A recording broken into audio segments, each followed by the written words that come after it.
هاي السفينة ظلت تحت المي ل 300 سنة، واليوم هي واحدة من أبرز معالم مدينة ستوكهولم. فاسا أكبر سفينة حربية من القرن السبعة عشر، واللي غرقت بأول رحلة بسبب عاصفة غير متوقعة. اليوم واقفة السفينة بمتحف خاص فيها، واحد من أهم معالم العاصمة ستوكهولم.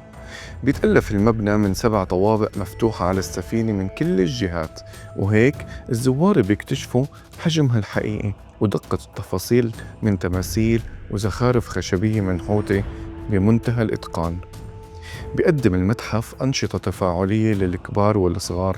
أنا جربت زراعة تحكم لأعرف كيف بيكون شعور قيادة سفينة بهالحجم، وطلعت القصة أصعب بكتير مما توقعت.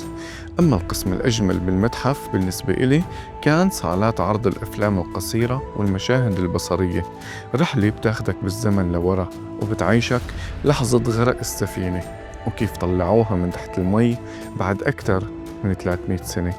وبنهاية اليوم ومن متجر الهدايا أخذت مجسم صغير لهالسفينة حتى يذكرني إنه أي مشكلة اليوم ممكن تكون مشروع بزنس ناجح لبكرة.